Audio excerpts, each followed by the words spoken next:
Hello everyone, welcome to our next video. और आज के वीडियो में हम बात करने वाले हैं kinetics of solid state reactions पे। यानी सॉलिड स्टेट रिएक्शंस के इसके पहले 3 वीडियोस आ चुके हैं, जिनमें उसके एक्सपेरिमेंटल प्रोसीजर, सॉलिड स्टेट्स क्या होती हैं, कौन सी रिएक्शंस होती हैं, इन सब के बारे में हमने चर्चा की थी। आज हम उसकी काइनेटिक्स को देखेंगे। तो जैसा कि आप जानते हैं कि रिएक्शन की काइनेटिक्स को समझने के लिए हमको rate law, activation energy, rate constant और कैटालिस्ट के बारे में पता होना चाहिए, क्योंकि ये सारी चीज़ें ही काइनेटिक्स को तय करती है। काइनेटिक्स का मतलब कोर्स ऑफ रिएक्शन, यानी रिएक्शन की गति। कोई रिएक्शन किस गति से हो रही है। इसके पहले वाले वीडियो में आपने देखा था कि किस तरह से सॉलिड स्टेट रिएक्शंस में प्रोडक्ट का फॉर्मेशन होता है, और प्रोडक्ट का फॉर्मेशन होने के पहले न्यूक्लिएशन होता है। तो ये जो न्यूक्लिएशन की प्रोसेस होती है ये बहुत रैपिड होती है, लेकिन न्यूक्लिएशन के बाद ग्रोथ की जो प्रोसेस होती है वो स्लो हो जाती है। तो इस काइनेटिक्स में हम यही समझने वाले हैं कि वो ग्रोथ स्लो क्यों हो जाती है, क्या रीज़न है उसका। तो आइए शुरू करते हैं। तो सॉलिड स्टेट रिएक्शन की जो काइनेटिक्स है, वहाँ पे रिएक्शन को अफेक्ट करने वाले बहुत सारे फैक्टर होते हैं,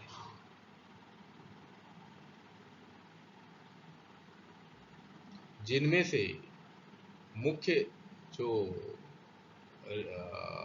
फैक्टर्स हैं वो दो हैं। पहला है टेम्परेचर और दूसरा है एरिया ऑफ कांटेक्ट।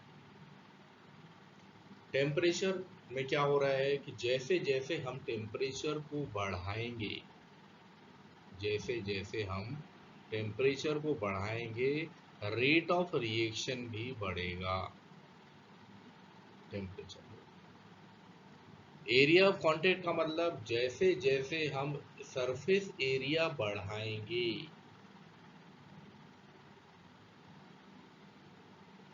वैसे वैसे रिएक्शन का रेट इंक्रीज होगा, रिएक्शन का रेट बढ़ेगा।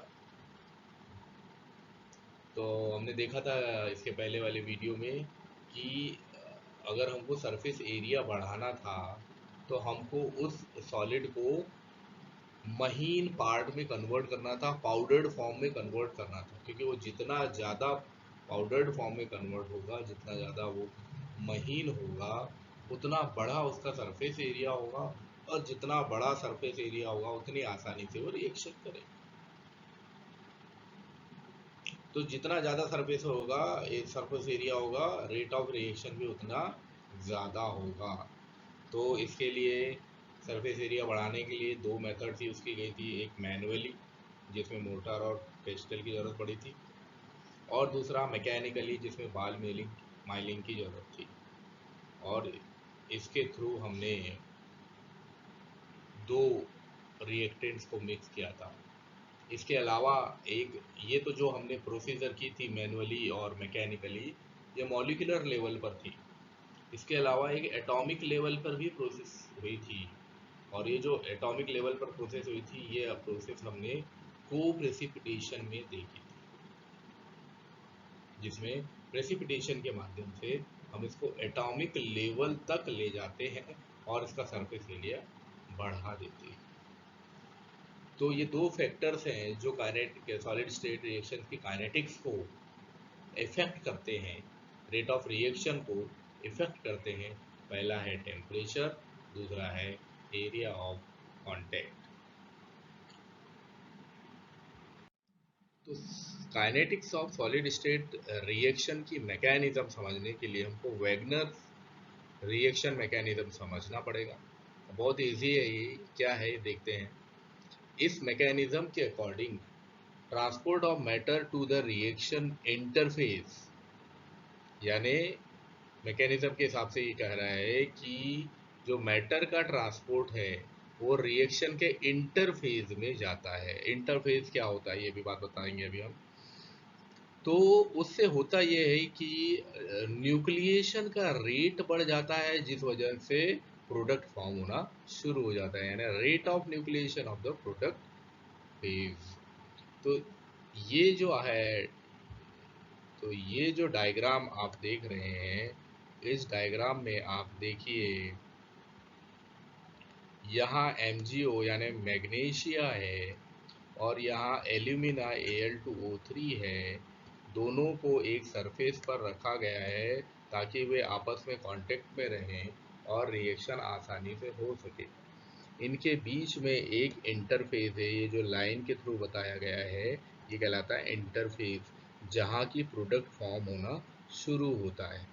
तो अभी इनिशियली इंटरफेस एक सिंगल लाइन के रूप में दिखाई दे रहा है, इसका मतलब अभी प्रोडक्ट फॉर्म नहीं हुआ है, न्यूक्लिएशन होना शुरू हुआ है। और न्यूक्लिएशन होने के लिए MgO से Mg2 प्लस आयन और Al2O3 से Al3 प्लस आयन इस इंटरफेस की तरफ जा रहे हैं और जाकर आपस में रिएक्ट करके MgAl2O4 बना रहे हैं, जो कि हमारा स्पिनेल था। ये जो स्पिनेल था MgAl2O4, ये बना है इन आयंस की वजह से। इसके पहले वाले वीडियो में हमने आपको स्पिनल के बारे में बताया था, सारी डिटेल में वो सारी चीज़ें बताई हैं, तो आप जाके उस वीडियो को चेकआउट कर सकते हैं। तो ये जो डायग्राम है, इस डायग्राम के थ्रू हम ये बता पा रहे हैं कि मैटर का जो ट्रांसपोर्ट होता है वो रिएक्शन इंटरफेस की तरफ होता है।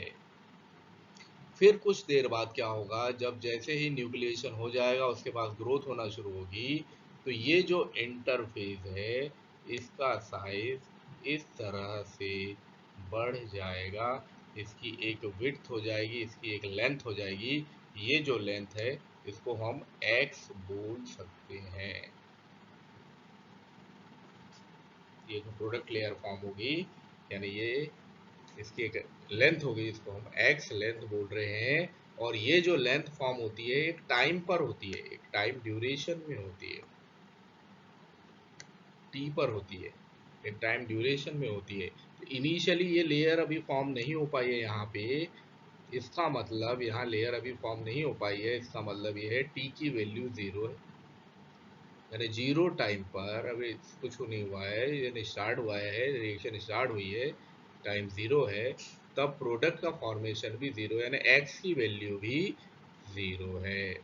लेकिन जैसे जैसे टाइम बीतेगा, रिएक्टेंट आपस में मिलेंगे, प्रोडक्ट का फॉर्मेशन होगा, तब x की कुछ ना कुछ वैल्यू प्राप्त हो जाएगी। तो रिएक्शन इंटरफेस पर क्या हो रहा है, इंटरफेस पर आयंस का डिफ्यूजन हो रहा है। इंटरफेस पर क्या हो रहा है, आयंस का डिफ्यूजन हो रहा है, यानी उस इंटरफेस पर पूरी रिएक्शन कंप्लीट हो रही है। तो ये रिएक्शन वेगनर के रिएक्शन मैकेनिज्म।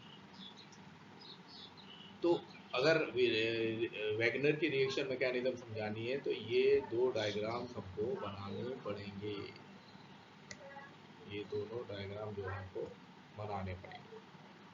ठीक है, अब इसी के अंदर एक है पैराबोलिक रेट लॉ, ये इंपॉर्टेंट है, ये पूरी काइनेटिक्स को समझाएगा।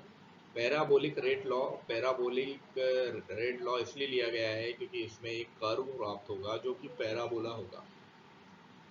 आपने देखा है डिफरेंट डिफरेंट कर्व्स होते हैं, पैराबोला, हाइपरबोला, रेक्टेंगुलर हाइपरबोला, बहुत सारे कर्व होते हैं। तो यहाँ पे जो कर्व प्राप्त होगा वो पैराबोलिक होगा, और वो कैसा होगा ये आगे हम डिस्कस करेंगे। तो पहले तो इसका रेट लॉ डिस्कस कर लेते हैं। अब रेट क्या होता है आप जानते हो, रेट जो होता है वो होता है x का डिफरेंशिएशन टाइम के थ्रू, यानी dx बाई dt, ये रेट इससे शो करते हैं हम, dx बाई dt। तो अगर इसको हमको लिखना होगा तो हम लिखेंगे, अगर हम इस रिएक्शन के परिप्रेक्ष्य में देखें, यदि हम इस रिएक्शन के टर्म्स में देखेंगे तो हम देखेंगे कि अगर हमारा x बढ़ेगा, अगर हमारा x बढ़ेगा तो क्या होगा? यदि हमारा x बढ़ेगा, x का मतलब क्या है? ये लेंथ है, इंटरफेस की लेंथ है। और इंटरफेस की लेंथ आप जानते हो कि इंटरफेस की लेंथ जो होती है बहुत धीरे धीरे बढ़ती है टाइम के साथ साथ। शुरू में तो तेजी से बढ़ेगी, लेकिन बाद में एक कांस्टेंट हो जाएगा वो, उस रिएक्टेंट में, उस रिएक्शन में एक स्टेबिलिटी आ जाएगी, तो बहुत धीरे धीरे बढ़ेगी। तो यहाँ पे dx by d t is inversely proportional होगा x के, यानी प्रोडक्ट का फॉर्मेशन बहुत स्लो होगा।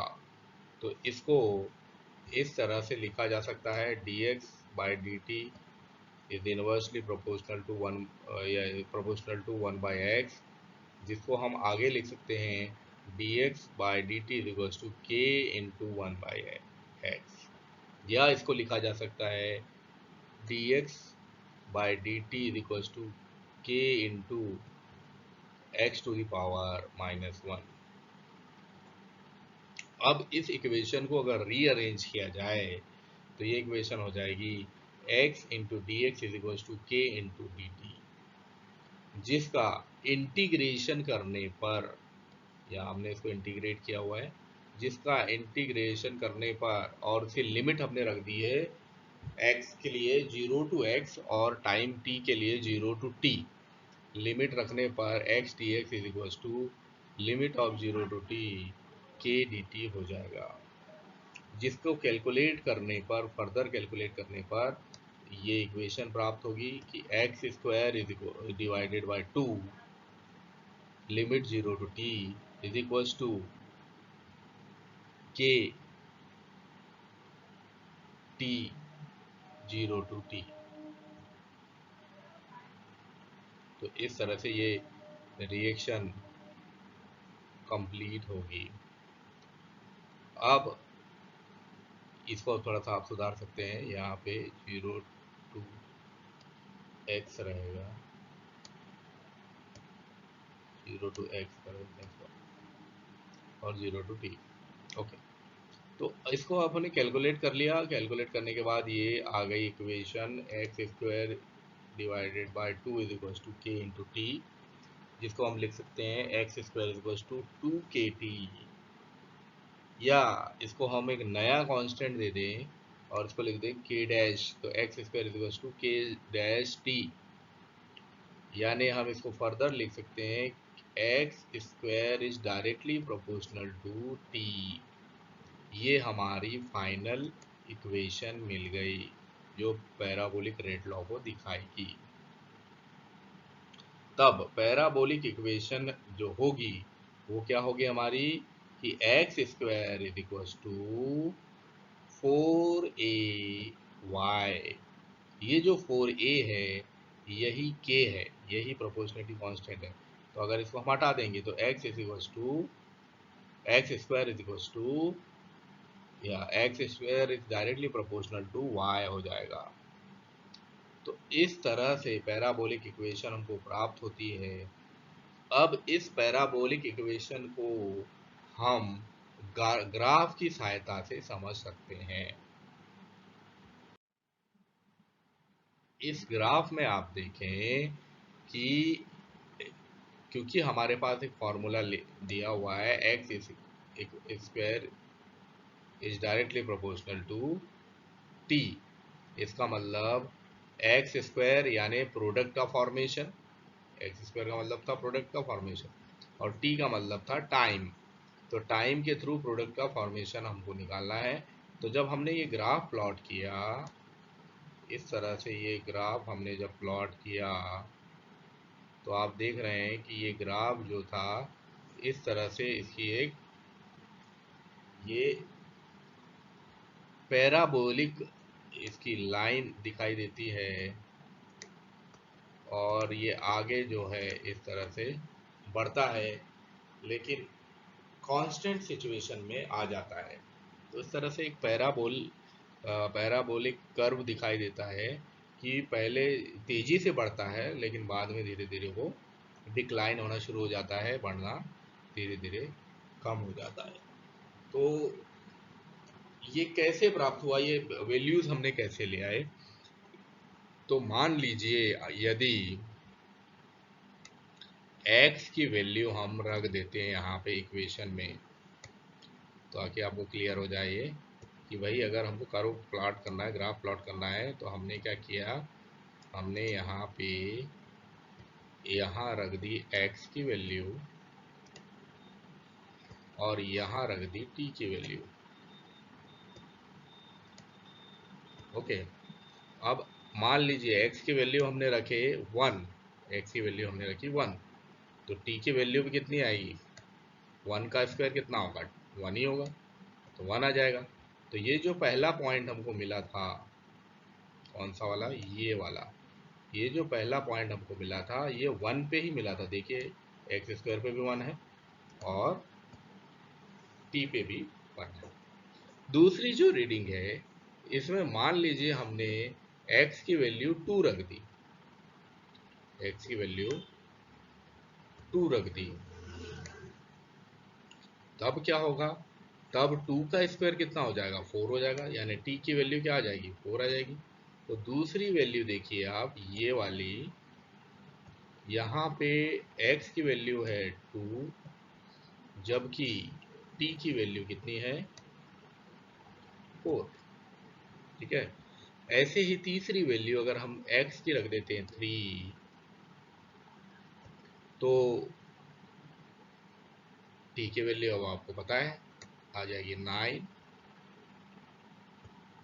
अब यहाँ देखिए ये है थर्ड पॉइंट हमारा, जिसमें x स्क्वायर की वैल्यू है 3 और t की वैल्यू है, और t की वैल्यू है 9। तो इस तरह से हमने फिर इस कर्व को मिला दिया, तो आप देख रहे हैं कि पैराबोलिक कर्व प्राप्त हुआ हमें। तो इस तरह से हम पैराबोलिक रेट लॉ को डिफाइन कर सकते हैं और solid state chemistry, solid state reactions की काइनेटिक्स को समझ सकते हैं। Thank you very much for watching this.